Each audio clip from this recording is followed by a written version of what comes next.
కార్యకర్తలకు మాట ఇచ్చారు, మిమ్మల్ని ఇబ్బంది పెట్టిన వాళ్ళ పేర్లన్నీ కూడా ఒక బుక్ లో రాసామన్నారు. ఆ బుక్ లో ఉన్న పేర్లు పనికి కల్పించబోతున్నారా? అంటే వాళ్ళు న్యాయం చేసే దిశగా లేకపోతే నేను మళ్లీ చాలా స్పష్టంగా చెప్తాను. నా యువగలం పాదయాత్రలో స్పష్టంగా ప్రజలకి కార్యకర్తలకు నేను హామీ ఇచ్చాను. ఏ అధికారులు వైకాపా నాయకులైతే చట్టాన్ని ఉల్లంఘించి ప్రజల్ని తెలుగుదేశం పార్టీ కార్యకర్తలు ఇబ్బంది పెట్టారో వాళ్ళపైన ఎంక్వైరీ చేస్తాం. అధికారులకు సంబంధించిన విధంగా జ్యుడిషియల్ ఎంక్వైరీ చేస్తాం. ఎంక్వైరీ నివేదిక మేరకు సర్వీస్ నుంచి డిస్మిస్ చేసి జైలుకు పంపించడానికి కూడా నేను వెనకాడను అని ఆనాడు ప్రజలకి చెప్పా, కార్యకర్తలకు చెప్పా. అది ప్రజలు ఒప్పుకున్నారు. అందుకే ఈరోజు ఎప్పుడు లేని విధంగా మనకు మ్యాండేట్ వచ్చింది. తప్పనిసరిగా ఇచ్చిన మాట, ఇచ్చిన హామీ నేను నిలబెట్టుకుంటాను. ఇప్పుడు ఆనాడు శాసనసభ సాక్షిగా మా తల్లిని అవమానించారు. అది తట్టుకోలేక చంద్రబాబు నాయుడు గారు ఆనాడు శపథం కూడా చేశారు. మళ్లీ ముఖ్యమంత్రిగా ఈ సభలో అడుగు పెడతానని ఆనాడు చెప్తాం జరిగింది.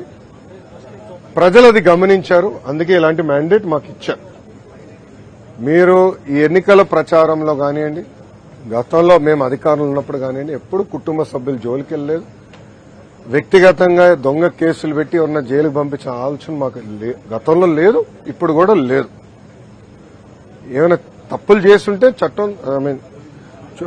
చట్టాలు దాని పని చేసుకుంటూ వెళ్తాయి తప్ప మేము ఎక్కడ ప్రజల్ని ఇబ్బంది పెట్టాలనో వైకాపా నాయకులపైన కక్ష సాధింపు చేయాలనేది మా ఆలోచన కానే కాదు.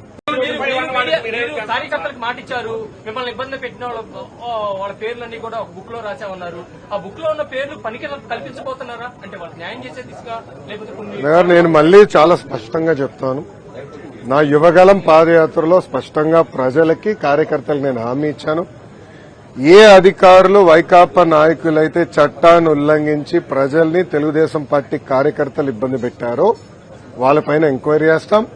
అధికారులకు సంబంధించిన విధంగా జ్యుడిషియల్ ఎంక్వైరీ చేస్తాం. ఎంక్వైరీ నివేదిక మేరకు సర్వీస్ నుంచి డిస్మిస్ చేసి జైలుకు పంపించడానికి కూడా నేను వెనకాడను అని ఆనాడు ప్రజలకి చెప్పా, కార్యకర్తలకు చెప్పా. అది ప్రజలు ఒప్పుకున్నారు. అందుకే ఈరోజు ఎప్పుడు లేని విధంగా మనకు మ్యాండేట్ వచ్చింది. తప్పనిసరిగా ఇచ్చిన మాట, ఇచ్చిన హామీ నేను నిలబెట్టుకుంటాను.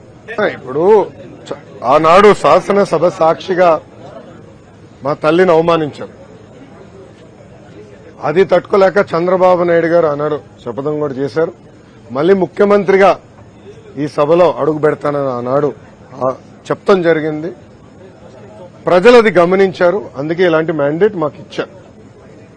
మీరు ఈ ఎన్నికల ప్రచారంలో కానివ్వండి, గతంలో మేము అధికారంలో ఉన్నప్పుడు కానివ్వండి, ఎప్పుడు కుటుంబ సభ్యులు జోలికి వెళ్ళలేదు.